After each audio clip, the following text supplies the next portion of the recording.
Namaste and welcome.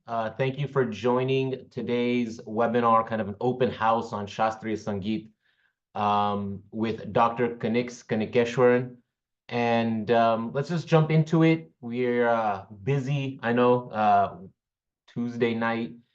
Thank you for joining. This is going to be the same time as the course Kanixji is offering. So if it fits your schedule, this is going to also fit your schedule today. It'll fit going forward, hopefully. But we know Kanixji is a master storyteller, musician. And so in today's webinar, we're going to talk about Shastriya Sangeet at a higher level than just Bollywood, right? Because Bollywood is often the first point of introduction to Indian music for much of the world. But Indian music is ancient, right? Hindu music is ancient. We're going to get into that a little bit. We're going to talk about some of the spiritual roots of Indian art, music, also known as Shastriya Sangeet. So there have been a galaxy of luminaries who have contributed to the growth of this magnificent tradition, of our magnificent tradition, from the Bhakti movement in the first millennia to how it has impacted and influenced the world over, right? Not just the Indian film music, but so many other aspects of Shastriya Sangeet. And so we're also going to talk about some of the similarities and differences between Indian and Western musical approaches. And so we have Dr. Kanikeshwaran, who's going to explore and engage on these essentials of Shastriya Sangeet, a glimpse into its history, ragas, their influence on popular and world music. So thank you for joining today. If you haven't yet, please put in the chat where you are zooming in from. And Dr. Kanikeshwaran has a long and impressive resume. He's internationally known as a musician, composer, music educator, and scholar. Several recordings, large-scale musical productions, scores to his credit. And with HUA, he has produced some wonderful, wonderful pieces that we're going to get into, and maybe I can drop them into the links on Ayodhya and the Ram Janmabhoomi and the 75th anniversary of India's independence and many other projects that we've collaborated as HUA. He's also been teaching courses at HUA, and he's collaborated with many artists. He's himself a distinguished alumnus from IIT Madras. He's gotten the Ohio Heritage Fellowship, other awards. And so with that brief introduction, let me hand it to Kanixji to get us started. Mudita ji from San Diego, glad to see you on. It's been a while. Thank you for joining. I'm joining from North Hollywood. Kanixji, if you want to tell the folks where you are zooming in from, and we can get started.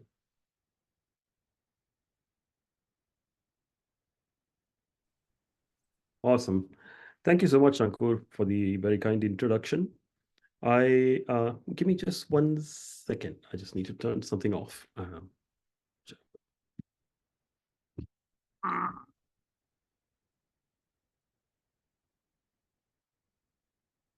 I got a quick poll I'll launch. Just if you've been on a webinar before, or if you've taken a course before, you can just let us know.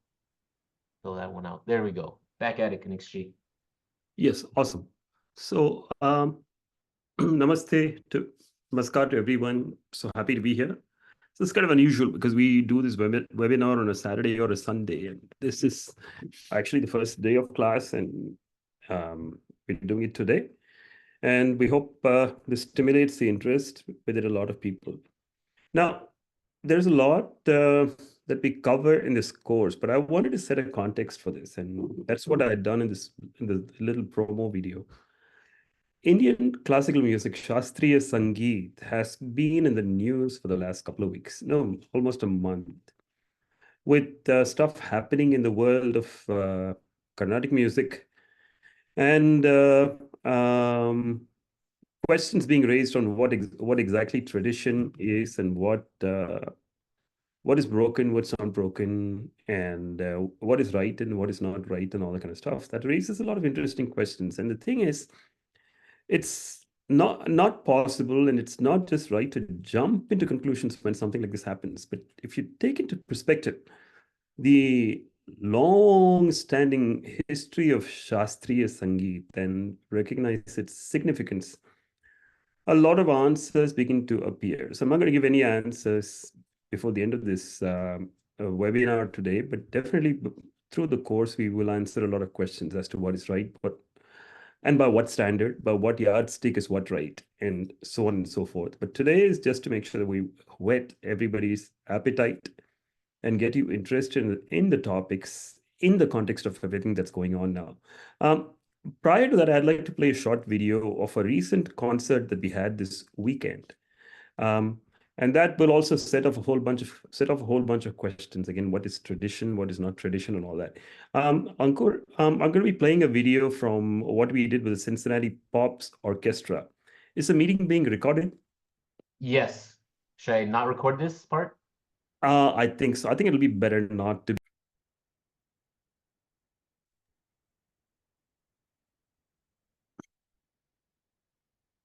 Yeah.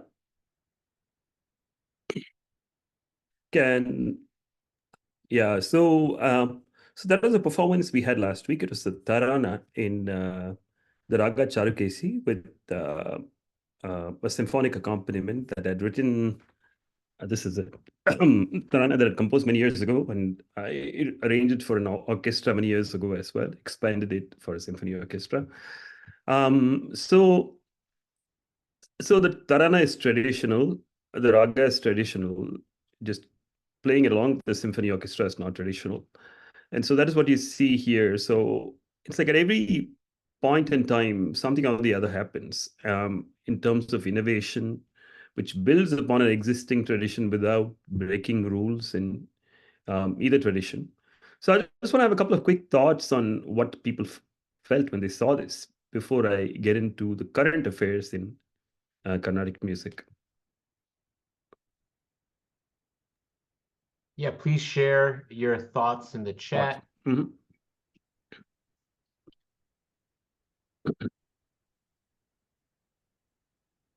I thought it was amazing. It was really cool to see the different components coming together and just the scale of it. That was amazing.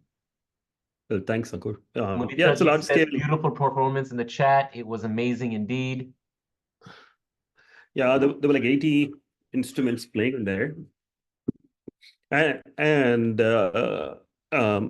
contrasting it with the typical performance of Shastriya Sangeet, the ensembles that we see are pretty small on the Indian stage. It's because Indian music is the fundamental difference between Indian music and Western music is in this one area. Indian music is all about individual self-expression, and Western music is about an ensemble performance. So it's like when you look at an orchestra like this, what you see is a vast string section, which itself has 5 different musical components: violins 1, violins 2, violas, cellos, and basses. So that's like 5 different groups of instruments playing 5 different things at the same time. Then you have flutes, which may play 2 different pieces of music at the same time, and the oboes and the clarinet and the bassoon, and these are all what are called woodwinds. Then apart from this, you have the brasses, the top brass, if you want, the French horns. Then you have the trombones and the trumpets. Then in terms of plucked strings, you have the harps. And then you have the timpani, which is tuned percussion. And then there's a whole host of other percussion instruments, cymbals, and all that kind of stuff. And all of this has to sound together. There's multiple things happening at the same time. So what is it that holds all of this together? Just from your observation, what do you see here?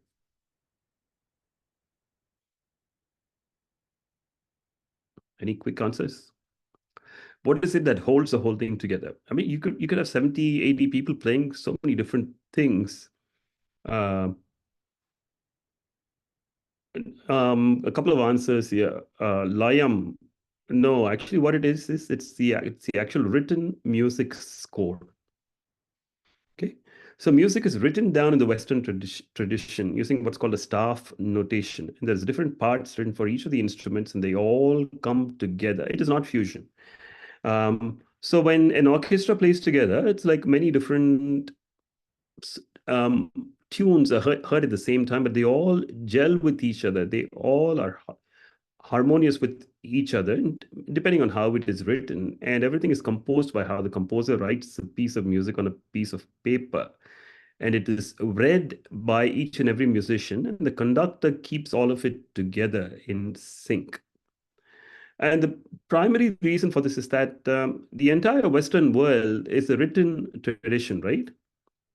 And we don't have the concept of a staff notation or even ensemble music where people play different things and looking at a piece of paper and holding everything together. So instead, we reference what is called we listen to something in the background and align the music completely to that. What do we listen to in the background when we sing or when we play an instrument? Any answer very quickly?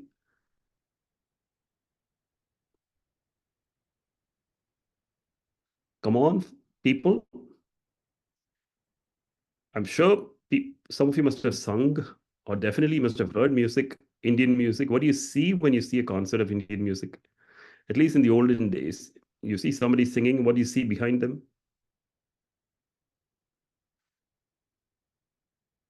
The tambura, or the tanpura, as it's called. Yeah, and what does it play? What does the tanpura play?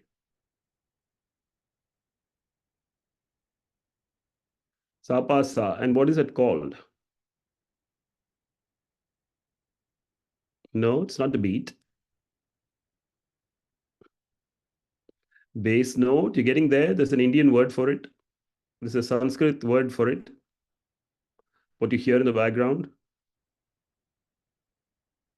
Shadjam, getting close. Ram, you're getting close.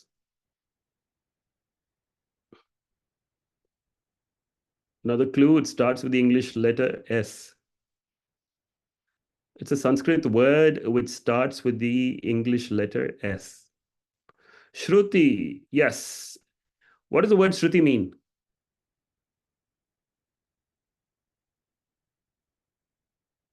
That which is heard. That which is heard is a Shruti.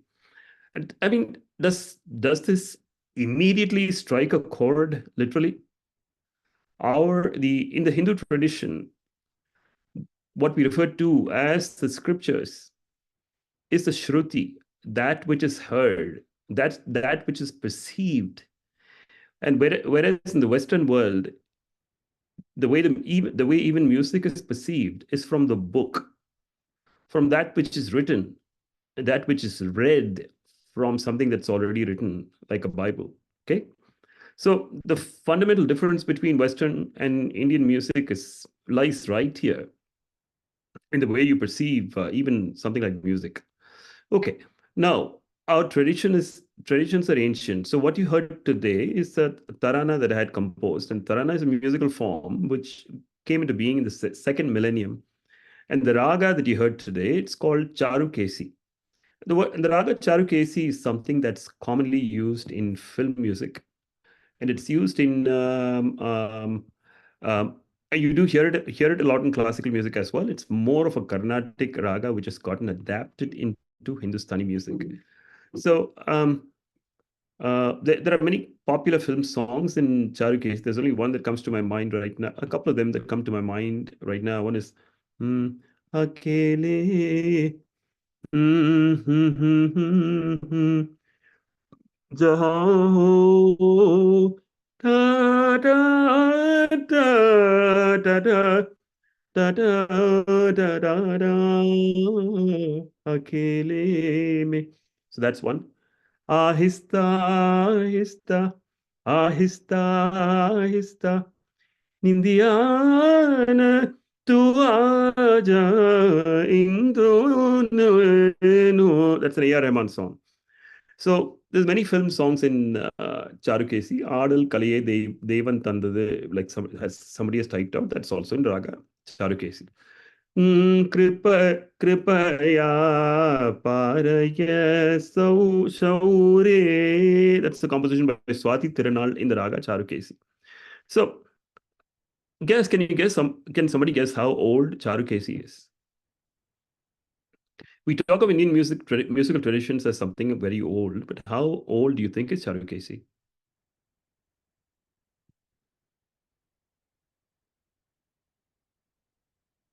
Any ideas? 50 years, 100 years, 150, 1000, 1500, 500, anything? Come on, guys, some number. How old do you think Charukesi is? 1,000 years. Somebody's given an answer. Few centuries. I mean, that's a great answer. Actually, the correct answer is yeah, it's a few centuries old. It's about maybe 400 years old or something like that. The thing is, Charukesi is a relatively modern raga. Okay, it's about 450, maybe 500 years old, but it's a modern raga. It's not as ancient as other ragas like Bhupali or Mohanam or Saurashtra or Kamboji or Paraj or other ragas that are much older than this. So Charukesi is actually modern. It came as a result of the conceptualization of what are called the 72 musical scales in the Carnatic music system, which opened up the possibility of ragas that did not exist before. This was a development in theory that happened about 500 years ago by a musical genius by name Venkatamakhi, who wrote a work called the Chatur Dandi Prakashika. Now, Venkatamaki is an important name to remember because, see, there's a lot of, we tend to look at music today in terms of the distinctions between Hindustani music and Carnatic music. And typically, the audiences are kind of reside in watertight compartments. You don't see connoisseurs of Carnatic music and Hindustani music concerts that, well, you do some, and do not see too many connoisseurs of Hindustani music attending Carnatic music concerts. Um, the way I look at music and the way we will all look at music at the end of 10 weeks of this class is that we refer to music as Shastriya Sangeet or Raga Vidya, music that is based on ragas, and music that is rooted in the raga tradition of India, which is common across the length and breadth of Bharat. Now, what is Carnatic music? Carnatic music is the music of the southern states in Bharat. And what is Hindustani music? Any answer? Quick.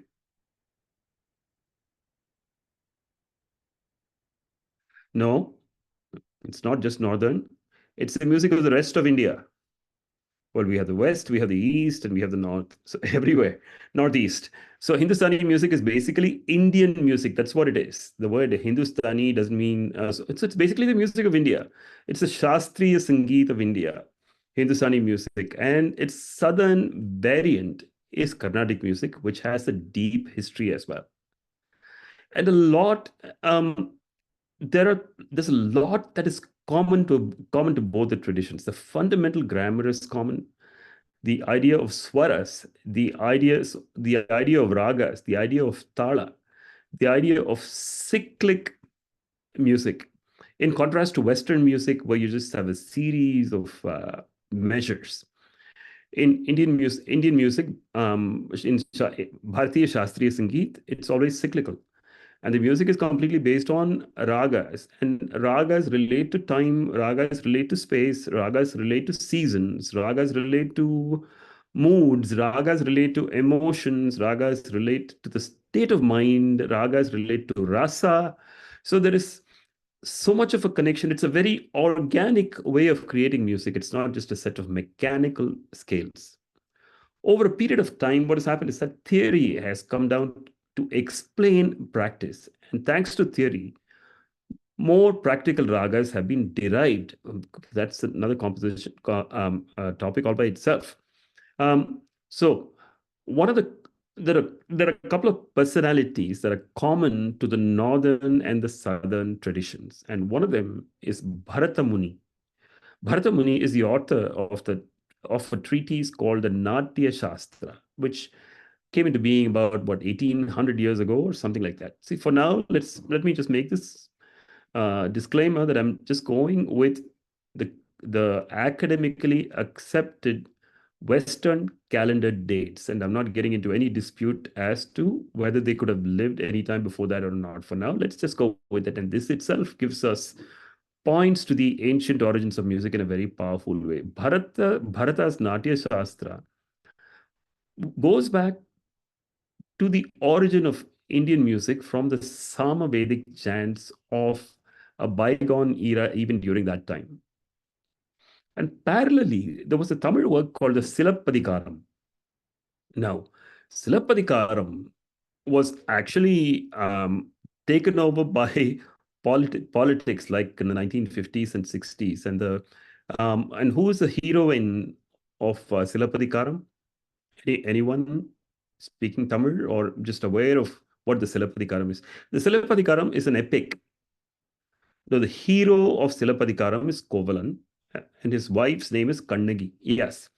There was an Amar Chitrakatha comic which featured Kannagi, and the famous scene of her standing angrily in a court holding her anklet, just ready to break it and prove her husband's innocence. So that's the story. But the Silappatikaram contains vivid descriptions of the land, the Chola, Chera, and the Pandya kingdoms, and it has very vivid descriptions of how music was practiced during that. It talks of the 7 notes being known by very different names, the Pannisai, or the equivalent of ragas in southern India during that time, and the various temples that existed. I mean, there's so much of information in the Silappatikaram, which is all about Hindu Dharma as it existed at that point in time, and about the arts, even about yoga. So there's so many connections within inside of Silappatikaram. So much that can be learned from there. And then the other, so he obviously Ilango Adigal, the author of Silappatikaram, and Silappatikaram itself is confined to the Tamil region. And its music kind of influenced the music, or the music of that day influenced the music of the period of the Bhakti movement of the 6th, 7th, and the 8th century, where some amazing things happened. That is, there was a revival of the Shaiva and the Vaishnava ways of reaching out to the divine. And in the Shaiva tradition, there was a set of 63 Nayanmars, as we refer to them, the Shiva yogis, who traveled from place to place, visiting temples, visiting sacred sites. And just because they visited these sites, we hold these sites in higher regard. And they sang compositions in praise of Shiva. And they sang them in the ragas that existed at that point in time. And later on, after their time, there was this yogi by name Nambi Andar Nambi who compiled all this at the behest of Raja Chola, who lived about 1,000 years ago. And it was his decree, because of which all this got compiled into what we know today as the Tevaram, which is sung to music. All these are set to ragas of that era. And Raja Cholan set up a lot of endowments in various temples so that communities of Oduar singers, as they are known today, could actually sing these. And so when you look at it, this is liturgical music. This is raga-based music where text is very important. Okay, right from the beginning, there's a lot of the relationship between text and music is very tight. And there is, on the other hand, you have the Sangeeta that is not the Nibaddha Sangeet, which is free flowing. It can be sung without text, where the ultimate objective of the music is just to surrender to the divine and become one with that Brahman, this all pervasive unity of existence, which is nothing other than Nada Brahma, or the cosmic sound of Om. Okay.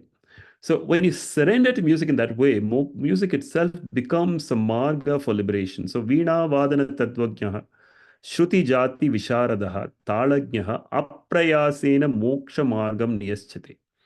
So to one who is skilled in the art of playing the Veena, to one who is skilled in the knowledge of ragas and talas, and who is Yeah, and all that. Aprayasena, without any effort, spiritual liberation is assured. And this sloka is repeated in a work called not necessarily Bhakti Sangeet. Sangeet itself is Bhakti.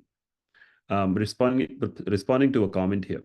And then here, 1,000 years ago, or about 800 or 900 years ago, there was this work called the Sangeeta Ratnakara, which is written by somebody called Sharang Dev. And Sharang Dev's parents migrated from Kashmir to Devgiri in Maharashtra.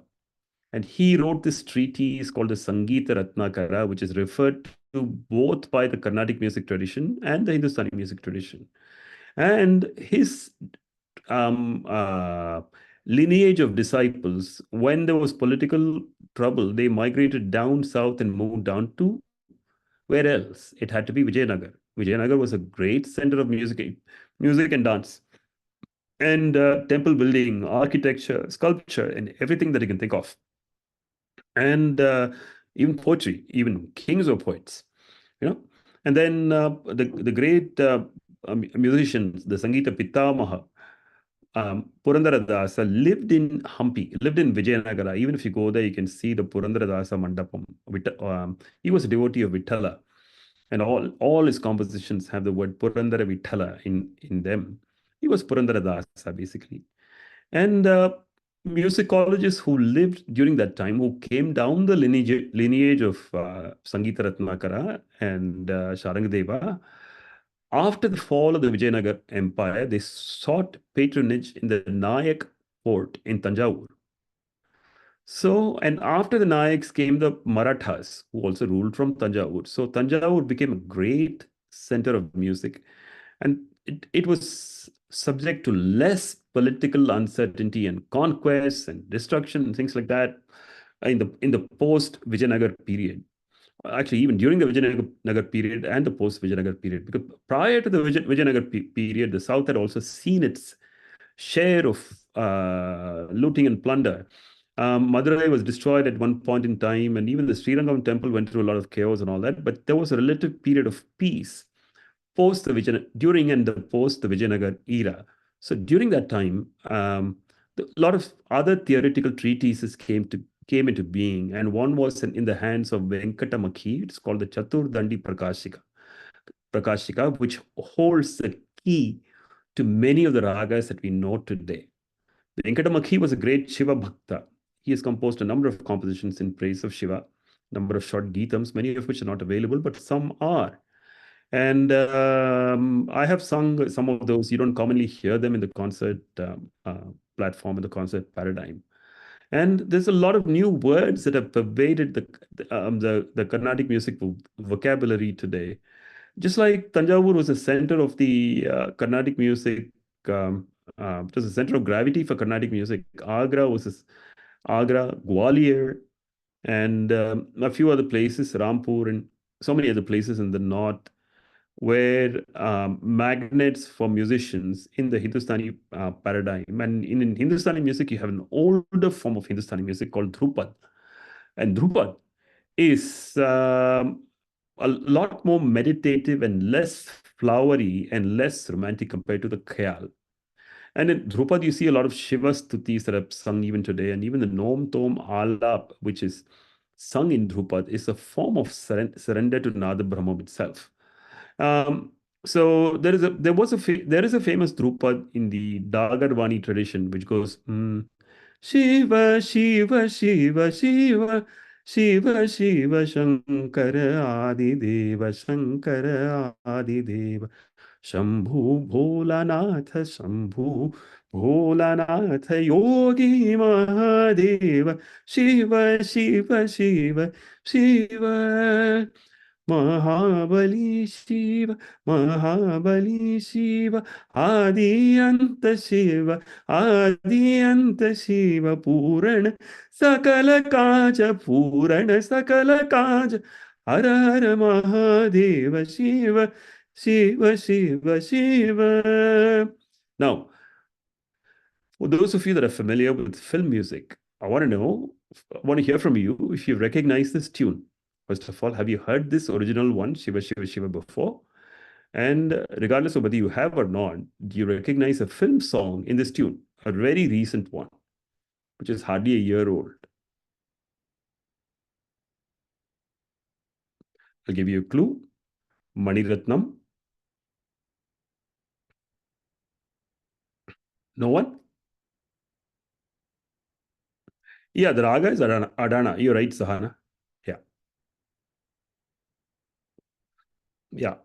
It is Adana. The Veera Raja Veera Veera Raja Veera. It's from the Mani Ratnam film called Ponniyin Selvan. So where they adapted this tune and sung it with Tamil lyrics and with Hindi lyrics and Telugu and Kannada and probably even Malayalam and all other languages, but the tune has been adapted from this Drupad. And Adana is a raga that suggests majesty, Gambhir. And apparently that was the reason why they adapted this very composition itself. Now, there are questions that remain. What is involved when you actually take a tune which is commonly known, commonly used in the classical paradigm, and can you repurpose it for a film? There are many examples. If you go and look at history where things like this have happened, in some cases they've been questioned, in some cases they've been praised, in some cases they've been criticized, and so on and so forth. But again, what is important to realize here is that the film Ponniyin Selvan, made by Mani Ratnam, is all about Rajaraja Chola, who lived about 1,000 years ago. And ironically, he is the one that is credited with the compilation of the Tevaram, which is at the very core of the practice of Carnatic music today. In fact, the standard repertoire that you hear in a Carnatic music concert, and what do you refer to as a concert? What is a word used to refer to a concert of Carnatic music? Anyone?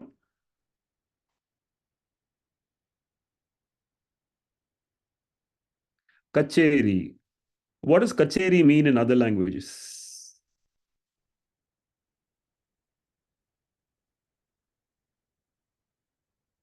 Sabha. It means a court. It means an office. Yeah. Assembly office. Yeah. Typically, they refer to the court where disputes are heard as a kacheri. There's a film song in Tamil. பாலூட்டி வளர்த்த கிளி பழங்கொடுத்து பார்த்த கிளி நான் வளர்த்த பச்சை கிளி நாளி வரும் கச்சேரிக்கு செல்லுமா எந்தன் செல்லம்மா. This is from a Sivaji Ganesan film where he talks about his being a lawyer, his son being a lawyer, and them going to appear against each other in the court in a kacheri. Okay, so it's kind of ironic that what language is kacheri? The word kacheri. Anyone?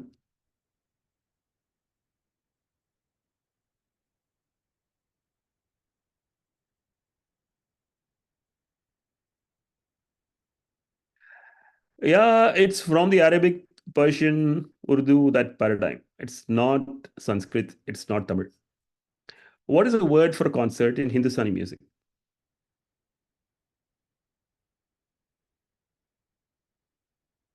Baithak is for anything, right? Even for a discussion, it's a baithak.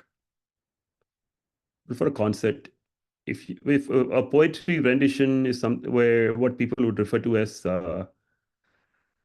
mehfil. Prastuti, okay, that's a rendition. Mehfil is, yeah, mehfil is, there's another word which is actually used very commonly. But I was kind of stunned when I heard it. It starts with a J. A hint is a film from Satyajit Ray. A very beautiful film that he had made. It's two words, dash ghar.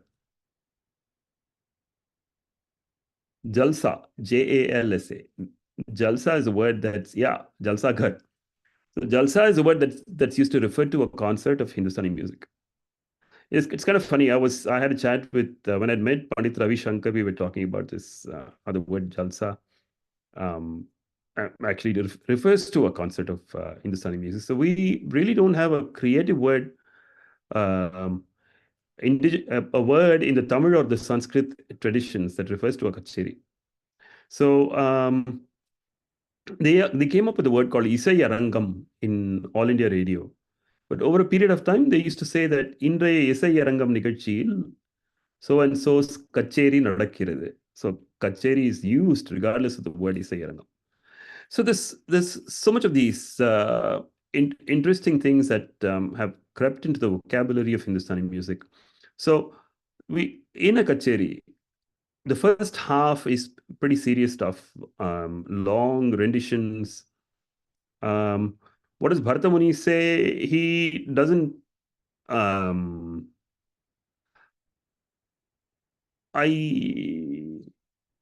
I'm not able to place the word right now, but there is no equivalent for a word called concert. A concert is where many things really come together, and Indian music is pretty much about individual self-expression, right?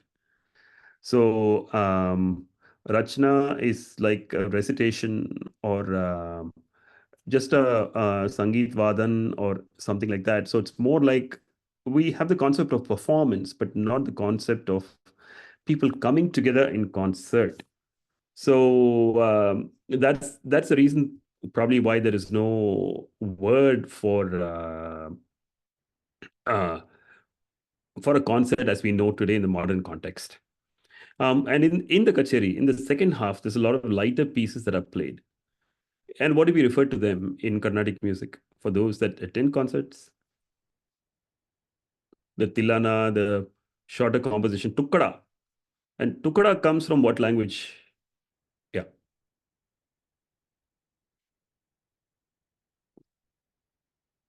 Yeah. दिल को टुकड़े टुकड़े करके मुस्कुरा के चल दिए. So tukda. So anyway, so there's a lot of fascinating things when you look at the history of music, but then at the core of all of that is the work done by three Vagyakaras who lived about 300 years ago, Swami Tyagaraja, Muthuswami Dikshita, who had a pan-Indian presence and who really did a lot with the theoretical foundations that had been laid down by Venkata Makhi. And then Shama Shastri, and then the rest of the composers, the Vagyakaras that came after them. And Muthuswami Dikshitar had his own tryst with Western music as well, where he wrote text in Sanskrit to tunes that came with the East India Company to India, like in the 1800s. So given all that, there is quite a lot to learn from, quite a lot to learn about, and quite a lot to keep in perspective and connect the dots. And right now, what is going on is the biggest, the word Sangeeta Kalanidhi, which is an award given by the Music Academy to one musician each year, has been given to T.M. Krishna. And that's raised a lot of questions about tradition, and it's raised a lot of questions about the connection between Hindu Dharma and text with music. Is there a real connection between text and music? Does text matter in music? Do the individual components like the ragas, swaras, and kritis really matter? So there's a lot of such questions that have been that have come to the fore, and we should be able to answer, at least get a good perspective of these when we study about the various personalities that we had talked about so far and what their contribution is and what are some of the things that are non-negotiable in the paradigm of Indian music. So we will be studying all that in this course. So I want to ask Ankur to say a little more about how you register and what the procedures and all that kind of stuff. Thanks, Ankurji. Yes, no, that was great. Thank you for that conversation. Is my camera not working? Not showing up. It is. It is okay. So I've launched the poll, right? Let us know if you're interested in enrolling in this course, Shastriya Sangeet. And if you're interested in a program at HUA, and I'll drop a link to the course itself in the chat. And again, the timing is going to start next week at this exact time. So, please do consider, especially who is it? A few of you are really answering questions and really engaging. And I actually took Kanixji's course, Temples and Traditions, this last quarter. And this is how he teaches. It's engaging, it's interesting. He invites and includes participation. It's if this is your subject, don't miss this course. It is going to be interesting, engaging, and it's going to start next Tuesday, 8 p.m. It's going to go for 11 weeks. Here's the link in the chat just now. And I see some of you have already filled out the poll. Thank you. Just take a look, minimize, maximize to try and fill out the poll. Let us know if you're interested in this course. All right. And of course, if you have any specific questions and issues, feel free to email me and I'll get you connected to the right people or try to address the questions. And as we continue to build Hindu University of America, we look forward to having Kanixji do some of these performances. And he has been actually at the Houston Gala that we had last year. He came in and organized local folks to present to perform. And it was beautiful, and we want to do more of these kinds of things. So please plug into HUA, take an exchange course. This is a fulfilling mission that we're on. And there's so many layers to it, right? When we talk about Hindu studies, we were often, not just the Mahabharata and the Bhagavad Gita, even though we do that, but all the way to Shastriya Sangeet and temples and traditions. And I know Kanixji is going to be offering a temple tour. That's in the works as well. So Kanixji has just been amazing for us. And you want to spend time with him in this course. It's not too hard. Kanixji is and this is part of the community education division. So it's not so much homework. It's not too many quizzes, but it is engaging and interesting. And we go through the whole thing, right? The learning management system, you sign in, you get your course information, all of that. So that's the brief of it from me. Kanixji, I'll hand it back to you. Sure. There's a couple of questions here. Are you saying Carnatic Sangeet is a subset of Hindustani music? Carnatic Sangeet, Karnataka Sangeetam and Hindustani Sangeet are two forms of expression of Bharatiya Shastriya Sangeet. So I'll repeat it. Carnatic music and Hindustani music are two forms of expression of Bharatiya Shastriya Sangeet, which is based on ragas and talas. The second question, how did India get influenced by invasions and occupation period? There's quite a lot, actually. The kind of instruments which came into India and how the musicians in India adapted to them. Like, for instance, the sarod traces its origins back to but you see it commonly in Afghanistan and regions to the west of there. The setar, as it's called in Iran, and instruments like that have found expressions in different ways in Hindustani music.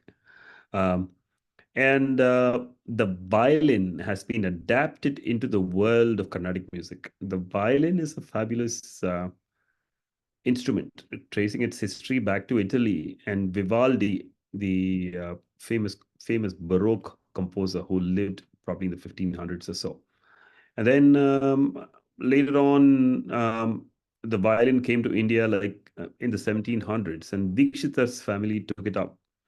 Dikshitar's brother started playing the violin, and he started playing Carnatic music on it, and over a period of time, it's become an inevitable accompaniment in Carnatic music. Will this class teach vocal music? No, it will not. It will teach you the history of music, and it will teach you a lot about music, but it will not teach teach you how to sing. The emphasis is more on the history of Carnatic music than in the history of Hindustani music. Will notable musicians be discussed? If we have time towards the end, but by and large, it'll be historic personalities, but not too many from the last 100 years. There are references. There are some wonderful books that will be suggested in class where you can actually refer to the history of musicians like Paluskar and all that in the northern tradition. And of course, we will be talking about M.S. Subbulakshmi and others. So, any?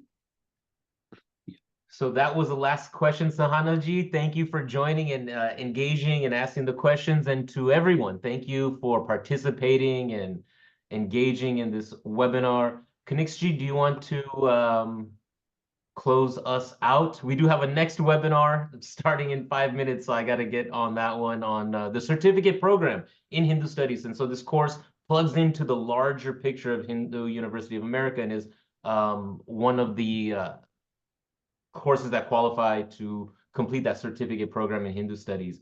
So that's my last pitch on that. And Kanixji, would you take us out however you see fit? Yeah, I think what I'll do is I'll play a portion of the Rag Darshan video that will, and you can cut it out as soon as you're ready to start the next session. Is that okay? Rag Darshan is like a salute to India and 75 different ragas, and the name of the raga appears in each of the lines. And it's very contextual, and you'll be able to see it.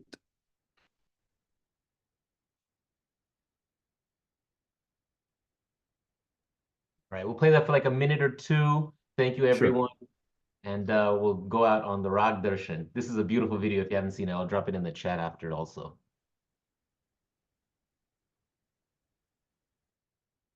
Okay. This is the segment that talks about the sacred geography of India with raga names interwoven.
जगद्वन्द्या Vindhya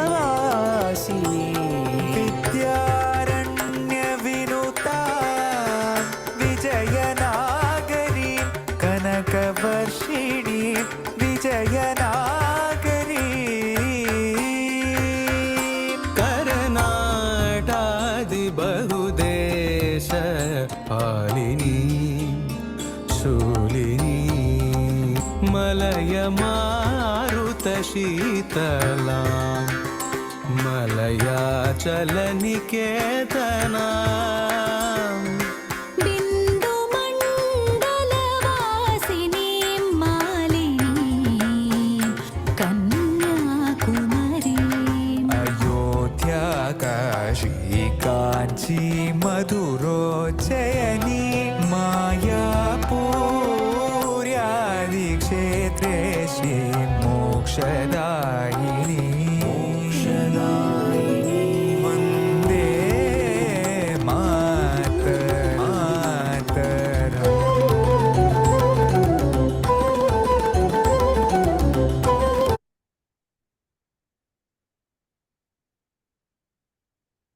Beautiful, Yes. beautiful. I dropped the link in the chat. You got to watch that whole 20-minute video. Thank you so much, Kanix G. On to the Thank you. next. Thank you, everyone. Namaste. Dhanyawad. Thanks, everyone.